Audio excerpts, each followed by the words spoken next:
Alright guys, so in this video I'm going to be explaining to you why I teach no rules in self-defense, in training and sparring.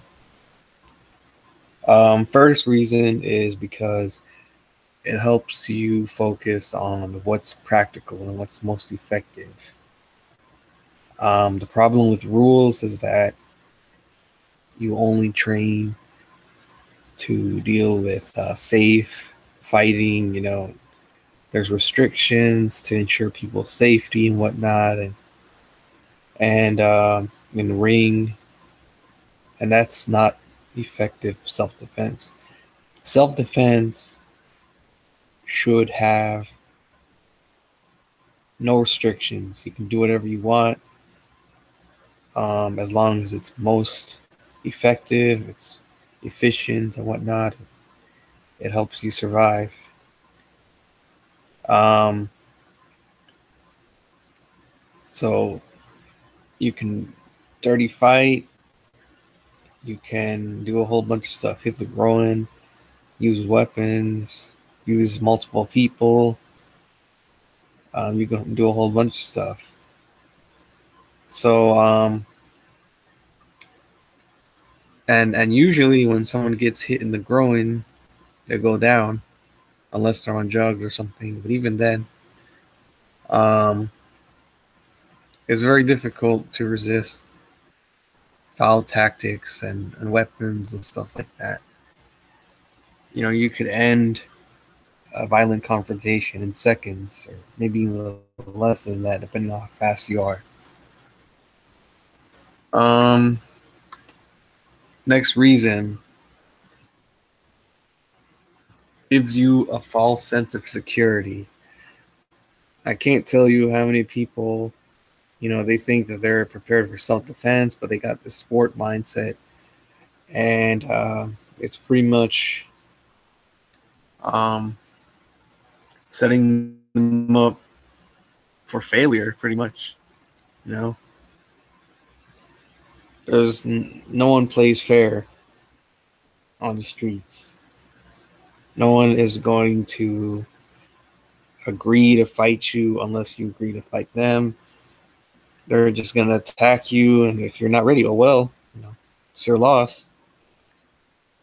Um,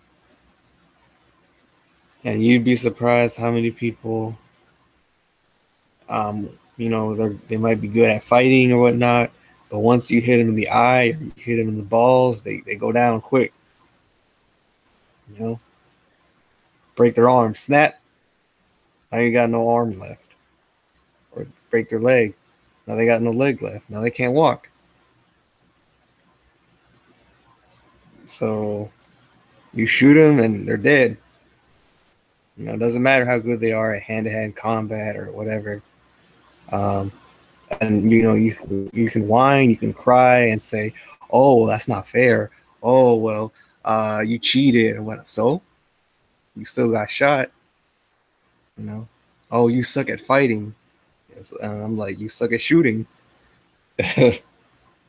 Like some people, they're like this guy who lives near me. He said, I don't like what you're teaching. You talk all this crap, but so I want you to show me what you're about in my school, and I'll come down here. And I said, okay, but we're not gonna have any rules. And he backed out. He was like, I can't accept this. It's gonna give somebody a hernia.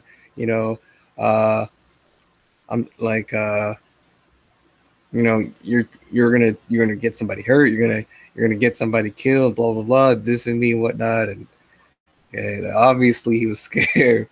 So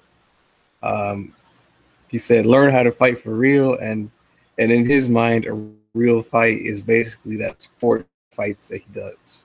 And to me, that's not really fighting. But okay, I mean, it's up to him.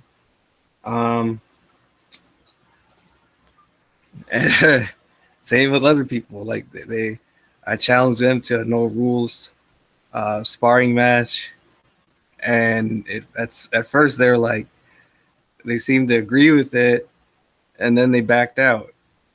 I don't know why they backed out, but I mean, it is what it is. Actually, I do know why they backed out. It's because they know that their sports mindset, their sports techniques won't work in a no rules environment. That's why they backed out. I gave this Street Fighter who wanted to test my skills out. I gave him my location. I said, "Come out here. Bring your friend with you." And why didn't he show up? Because he was scared. Because he knew that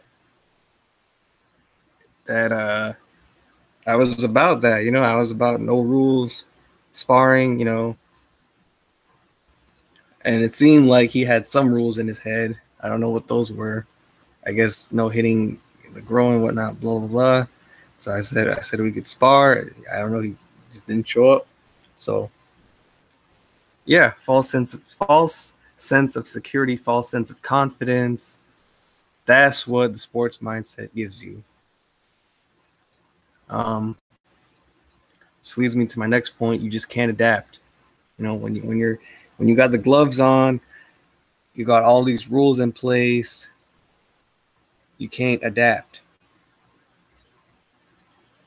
And that's what's gonna get you beaten up or killed outside of the ring. I remember reading about this case of this boxer who got knocked out by an amateur. That's why in boxing you see the referees try to break everything up. Why? Because if they don't break it up, then the fight's gonna end quick. So yeah, if you can't adapt, you're not gonna survive very long. That's why I say you need a full range of training methods. You need striking, grappling, kicking, weapons, trapping, you name it, all those skills, and you need to fight dirty. Know your limits, but fight as effectively and as dirty as you can to end the threat.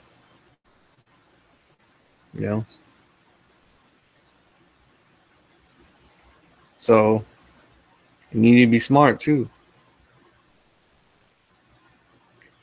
So and once you do that, that's when you'll understand the real art of war, because that's pretty much what people do. That's what people have been doing in war. They fight dirty. They try to outsmart their enemies. They got multiple people in it. They got weapons. They got hand-to-hand. It's not like that in sport. It's a huge difference. So that's why train with no rules. Try to keep it as realistic as possible. And try to make it as safe as possible, but not too safe to where you get too comfortable. So yeah, that's why I do it. If you want to learn more, you want to learn realistic self-defense, check my Fiverr gig below. Subscribe to my channel, like this video, and I'll see you later.